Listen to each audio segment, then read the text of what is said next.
உயிர்த்தெழுந்த இயேசு கிறிஸ்துவின் வல்லமை ஊழியங்கள் வழங்கும் வசனப் பெட்டகம். இயேசுவே கர்த்தர். இயேசுவையே தேவன் ஆண்டவரும் கிறிஸ்துவுமாக்கினார். இயேசுவே ராஜாதி ராஜா, கர்த்தாதி கர்த்தா. கிறிஸ்துவே மரித்தோர் மேலும் ஜீவனுள்ளோர் மேலும் ஆண்டவர். கிறிஸ்துவே போதகரும் ஆண்டவருமாயிருக்கிறார். வசனப் பெட்டகத்தின் இன்றைய தின கருப்பொருள்: தெரிந்து கொள்ளப்பட்டவர்கள். பக்தி உள்ளவனை கர்த்தர் தமக்காக தெரிந்து கொண்டார் என்று அறியுங்கள். நான் கர்த்தரை நோக்கி கூப்பிடுகையில் அவர் கேட்பார். தெரிந்து கொள்ளப்பட்டவர்களை குறித்ததான வேத வசனங்களை பார்க்கலாம். உபாகமம் 7:6 வாசிக்கிறோம்: நீ உன் தேவனாகிய கர்த்தருக்கு பரிசுத்த ஜனம், பூச்சக்கரத்தில் உள்ள எல்லா ஜனங்களிலும் உன் தேவனாகிய கர்த்தர் உன்னை தமக்கு சொந்தமாயிருக்கும்படி தெரிந்து கொண்டார். உபாகமம் 30:19 வாசிக்கிறோம்: நான் ஜீவனையும் மரணத்தையும் ஆசீர்வாதத்தையும் சாபத்தையும் உனக்கு முன் வைத்தேன் என்று உங்கள் மேல் வானத்தையும் பூமியும் இன்று சாட்சி வைக்கிறேன். ஆகையால் நீயும் உன் சந்ததியும் பிழைக்கும்படிக்கு நீ ஜீவனை தெரிந்து கொண்டு உன் தேவனாகிய கர்த்தரில் அன்பு கூர்ந்து அவர் சத்தத்திற்கு செவி கொடுத்து அவரை பற்றி கொள்வாயாக. அவரே உனக்கு ஜீவனும் தீர்க்காயுசுமானவர் என்றான். யோசுவா 24:15 வாசிக்கிறோம்: கர்த்தரை சேவிக்கிறது உங்கள் பார்வைக்கு ஆகாததாய் கண்டால் பின்ன யாரை சேவிப்பீர்கள் என்று இன்று தெரிந்து கொள்ளுங்கள்.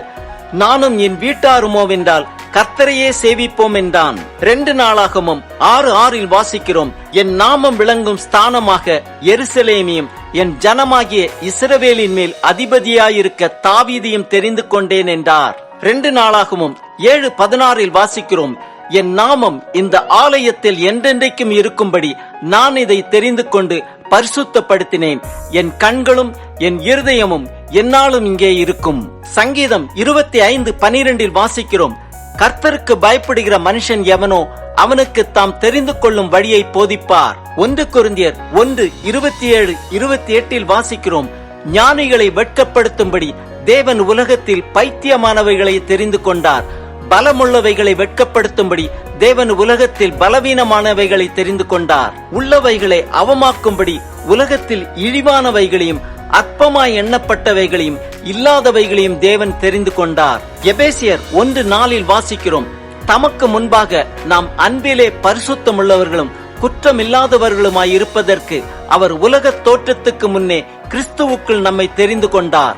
எபேசியர் 1:12 வாசிக்கிறோம்: தமது சித்தத்தின் ஆலோசனைக்கு தக்கதாக எல்லாவற்றையும் நடப்பிக்கிற அவருடைய தீர்மானத்தின்படியே நாங்கள் முன்குறிக்கப்பட்டு கிறிஸ்துவுக்குள் அவருடைய சுதந்திரமாகும்படி தெரிந்து கொள்ளப்பட்டோம். கொலோசியர் 3:12-13-14 வாசிக்கிறோம்: ஆகையால் நீங்கள் தேவனால் தெரிந்து கொள்ளப்பட்ட பரிசுத்தரும் பிரியருமாய் உருக்கமான இரக்கத்தையும் தயவையும் மன தாழ்மையையும் சாந்தத்தையும் நீடிய பொறுமையையும் தரித்து கொண்டு ஒருவரை ஒருவர் தாங்கி ஒருவர் பேரில் ஒருவருக்கு குறைபாடு உண்டானால் கிறிஸ்து உங்களுக்கு மன்னித்தது போல ஒருவருக்கொருவர் மன்னியுங்கள். இவை எல்லாவற்றிலும் பூரண சற்குணத்தின் கட்டாகிய அன்பை தரித்துக் கொள்ளுங்கள்.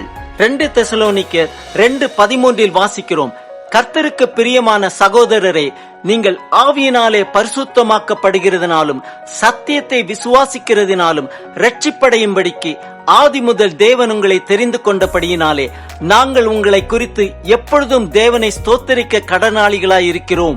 2 தீமோத்தேயு 2:10 வாசிக்கிறோம்: ஆகையால் தெரிந்து கொள்ளப்பட்டவர்கள் கிறிஸ்து இயேசுவினால் உண்டான இரட்சிப்பை நித்திய மகிமையோட பெற்றுக் கொள்ளும்படி சகலத்தையும் அவர்கள் நிமித்தமாக சகிக்கிறேன்.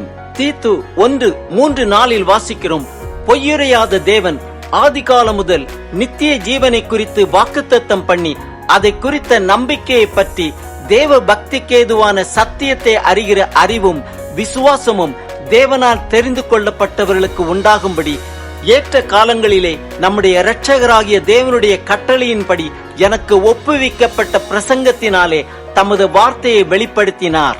1 பேதுரு 2:9 வாசிக்கிறோம்: நீங்களோ உங்களை அந்தகாரத்தினின்று தம்முடைய ஆச்சரியமான ஒளியினிடத்திற்கு வரவழைத்தவருடைய புண்ணியங்களை அறிவிக்கும்படிக்கு தெரிந்து கொள்ளப்பட்ட சந்ததியாயும் ராஜரீகமான ஆசாரிய கூட்டமாயும் பரிசுத்த ஜாதியாயும் அவருக்கு சொந்தமான ஜனமாயும் இருக்கிறீர்கள். 1 பேதுரு 2:4-5-6 வாசிக்கிறோம். மனுஷரால் தள்ளப்பட்டதாயினும் தேவனால் தெரிந்து கொள்ளப்பட்டதும் விலையேறப்பெற்றதுமாயிருக்கிற ஜீவனுள்ள கல்லாகிய அவரிடத்தில் சேர்ந்தவர்களாகிய நீங்களும் ஜீவனுள்ள கற்களைப் போல ஆவிக்கேற்ற மாளிகையாகவும் இயேசு கிறிஸ்து மூலமாய் தேவனுக்கு பிரியமான ஆவிக்கேற்ற பலிகளை செலுத்தும்படிக்கு பரிசுத்த ஆசாரிய கூட்டமாகவும் கட்டப்பட்டு வருகிறீர்கள். அந்தப்படியே இதோ தெரிந்து கொள்ளப்பட்டதும் விலையேறப்பெற்றதுமாயிருக்கிற மூலைக்கல்லை சீயோனில் வைக்கிறேன், அதன் மேல் விசுவாசமாயிருக்கிறவன் வெட்கப்படுவதில்லை என்று வேதத்திலே சொல்லியிருக்கிறது. ஆம், பக்தி உள்ளவனை கர்த்தர் தமக்காக தம் சித்தத்தை செய்ய தெரிந்து கொள்கிறார். அவரே நமக்கு ஜீவனும் தீர்க்காயுசுமானவர். அவர் மேல் விசுவாசமாயிருக்கிறவன் வெட்கப்படுவதில்லை. அவருடைய புண்ணியங்களை நாம் அறிவிக்கும்படிக்கு தெரிந்து கொள்ளப்பட்ட சந்ததியாயும் ராஜரீகமான ஆசாரிய கூட்டமாயும் பரிசுத்த ஜாதியாயும் அவருக்கு சொந்தமான ஜனமாயும் இருக்கிறோம்.